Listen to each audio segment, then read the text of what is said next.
ರಾಹುಲ್ ಗಾಂಧಿಯವರ ಒಟ್ಟಾರೆ ಮಾತೆ ಇಡೀ ದೇಶದಲ್ಲಿ ಚರ್ಚೆಗೆ ಕಾರಣವಾಗಿರೋದು ನಮ್ಗೆ ಗೊತ್ತಿದೆ. ಹಿಂದೂಗಳು ಅಂದರೆ ಹಿಂಸೆಯನ್ನು ಪ್ರಚೋದಿಸುವವರು ಅನ್ನೋಂಥ ಮಾತುಗಳನ್ನು ರಾಹುಲ್ ಗಾಂಧಿಯವರು ಆಡೋದು ಒಂದು LOP ಆಗಿ ಒಬ್ಬ ಸಾಮಾನ್ಯ MP ಆಡಿದರೆ ನಾನು ಇದನ್ನು ಸೀರಿಯಸ್ ಆಗಿ ತಗೊಳ್ತಿರಲ್ಲ. ಬಟ್ ಲೀಡರ್ ಆಫ್ ಅಪೋಸಿಷನ್ ಆಗಿ ಇಡೀ ಹಿಂದೂ ಸಮಾಜವನ್ನು ಹೀಗೆ ಹೇಳಿರೋದು ಖಂಡಿತವಾಗಿಯೂ ಸಹಿಸುವಂಥ ಮಾತುಗಳಲ್ಲ. ಇನ್ನು ನಾನು ಇದನ್ನು ಎಕ್ಸ್ಟೆಂಡೇ ಮಾಡೋದಾದರೆ ಇದು ನೀವು ಯಾವ ಶಿವನನ್ನು ಅಭಯ ಮುದ್ರೆ ಬಗ್ಗೆ ಮಾತನಾಡ್ತಾರೋ ಅದೇ ಶಿವನ ಕೈಯಲ್ಲಿ ತ್ರಿಶೂಲ ಇದೆ. ಯಾಕೆ ತ್ರಿಶೂಲ ಅಂದರೆ ಎಚ್ಚರಿಕೆಯನ್ನು ಕೊಡಲಿಕ್ಕೋಸ್ಕರ, ಯಾರು ದುಷ್ಟರಿದ್ದಾರೋ ಅವರಿಗೆ ಶಿಕ್ಷೆ ಕೊಡ್ತೀವಿ ಅನ್ನೋಂಥ ಎಚ್ಚರಿಕೆಯನ್ನು ಕೊಡಲಿಕ್ಕೋಸ್ಕರ. ಇನ್ನು ಹಿಂದೂ ಧರ್ಮದಲ್ಲಿ ಯಾವತ್ತಿಗೂ ಕೂಡ ನಾವು ಈ ಥರದ ಮಾತುಗಳನ್ನು ಆಡಲೇ ಇಲ್ಲ ಅನ್ನೋದು ಖಂಡಿತವಾಗಿ ಸುಳ್ಳು. ನಾವು ಯಾವಾಗಲೂ ಹೇಳ್ತಿರ್ತೀವಲ್ಲ, ಅಹಿಂಸಾ ಪರಮೋ ಧರ್ಮ, ಹಿಂದೂ ಧರ್ಮದ ವಾಕ್ಯ. ಆದರೆ ಅದರ ಎರಡನೇ ಭಾಗ ಏನಿದೆ ಅಂತಂದರೆ ಧರ್ಮ ಹಿಂಸಾ ತಥೈವಚ ಅಂತ.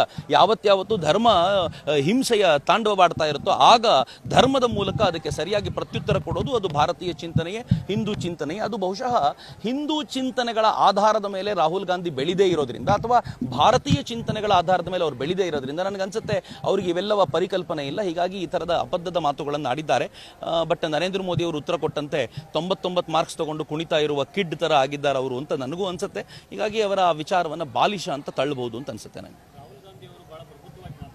ಮತ್ತು ದಂಡ ಸಂಹಿತೆ ಇದರ ಕುರಿತಂತೆ ಇದು ಬ್ರಿಟಿಷರು 1800 ದಶಕದಲ್ಲಿ ಅಥವಾ 1837, 36 ನಾವೇನು ಹೇಳ್ತೀವೋ ಆ ದಶಕದಲ್ಲಿ ತಂದಿರುವಂಥದ್ದು. ಅವತ್ತಿನ ದಿನಗಳಿಗೆ ಬೇಕಾಗಿರುವಂಥ ಕಾನೂನುಗಳು ಅದಾಗಿದ್ವು.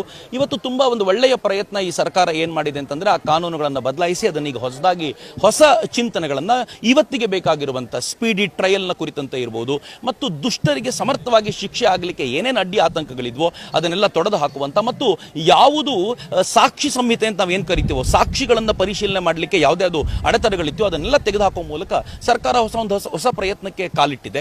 ಈ ಪ್ರಯತ್ನಗಳಲ್ಲಿ ಅಲ್ಲಲ್ಲಿ ಲೋಪದೋಷಗಳು ಕಂಡು ಬರಬಹುದು. ಆಬ್ವಿಯಸ್ಲಿ ಒಂದೇನೋ ಮಾಡಿದ್ದು ಎಲ್ಲವೂ ಪರಿಪೂರ್ಣ ಆಗಿರಬೇಕು ಅಂತಿಲ್ಲ. ಆ ಲೋಪದೋಷಗಳನ್ನು ಕಾಲಕ್ರಮದಲ್ಲಿ ತಿದ್ದುತ್ತಾನೆ ಹೋಗುವಂತ ಪ್ರಕ್ರಿಯೆ ನಡೆಯೋದ್ರಿಂದ ಒಂದು ಹೊಸ ಬದಲಾವಣೆ, ಹೊಸ ಹೆಜ್ಜೆ ಅಂತ ನಾನು ಕೇಂದ್ರ ಸರ್ಕಾರವನ್ನು ಅಭಿನಂದಿಸ್ತೇನೆ. ಸ್ವಾತಂತ್ರ್ಯ ಸಂಗ್ರಾಮದ ಕಾಲದಲ್ಲಿ ಯಾವುದನ್ನ ಇವರು ದೇಶದ್ರೋಹದ ಆರೋಪ ಅಂತೆಲ್ಲ ಹೇಳ್ತಿದ್ರು ಅದು ಇವತ್ತಿಗೂ ಭಾರತದಲ್ಲಿದೆ. ಆ ದೇಶದ್ರೋಹದ ಪರಿಕಲ್ಪನೆ ಅಂದರೆ ಸರ್ಕಾರದ ವಿರುದ್ಧವಾಗಿ ಮಾತನಾಡೋದು ದೇಶದ್ರೋಹ ಅಂತ. ನೀವು ದಿನ ಬೆಳಗಾದ್ರೆ ಉತ್ತರ ಪ್ರದೇಶದಲ್ಲಿ ಯಾರೋ ಕಾಂಗ್ರೆಸ್ ಬಗ್ಗೆ ಏನೋ ಹೇಳಿದವ್ರ ಮೇಲೆ ಕೇಸ್ ಹಾಕ್ತಾರೆ. ನೀವು ಹರಿಯಾಣದಲ್ಲಿ ಯಾರೋ ಏನೋ ಹೇಳಿದ್ರೆ ಕರ್ನಾಟಕದಲ್ಲಿ ಕೇಸ್ ಹಾಕ್ತಾರೆ. ಇವತ್ತು ನಾನು ನೋಡ್ತಾ ಇದ್ದೆ, ಒಬ್ಬ ಟ್ವೀಟ್ ಮಾಡಿದ್ದಕ್ಕೋಸ್ಕರ ತೆಲಂಗಾಣದಲ್ಲಿ ಕೇಸ್ ಹಾಕಿದ್ದಾರೆ. ಅಂದರೆ ಕಾಂಗ್ರೆಸ್ನವರು ಟ್ವೀಟ್ ಮಾಡಿದ್ದಕ್ಕೂ ಕೂಡ ಕೇಸ್ ಹಾಕುವಂಥ ಸಂದರ್ಭ ಇದ್ದಾಗ ಈ ಥರದ ಸಂದರ್ಭಗಳಲ್ಲಿ ದೇಶದ್ರೋಹ ಯಾವುದು ಅನ್ನೋದನ್ನ ಸ್ಪಷ್ಟವಾಗಿ ಡಿಫರೆನ್ಶಿಯೇಟ್ ಮಾಡಬೇಕಾಗಿರುವಂಥ ಅಗತ್ಯ ಇದೆ. ಆ ಥರದ ಅನೇಕ ಕಾನೂನುಗಳು ಏನು ಸ್ವಾತಂತ್ರ್ಯ ಪೂರ್ವ ಇದ್ವೋ ಅದನ್ನೆಲ್ಲ ತಿದ್ದುಪಡಿ ಮಾಡುವಂಥ ಪ್ರಯತ್ನ ಇತ್ತು. ಆ ಪ್ರಯತ್ನವನ್ನು ಕಷ್ಟಪಟ್ಟು ಮಾಡಲಾಗಿದೆ. ಅದರಲ್ಲಿ ಇರಬಹುದಾಗಿರುವಂಥ ಲೋಪದೋಷಗಳನ್ನು ಇಡೀ ಸಮಾಜ ಸೇರಿ ತಿದ್ದಬೇಕು. ಡೆಫಿನೆಟ್ಲಿ ಅದನ್ನೆಲ್ಲ ಮಾಡಲೇಬೇಕಾದಂಥ ಅಗತ್ಯ ಇದೆ.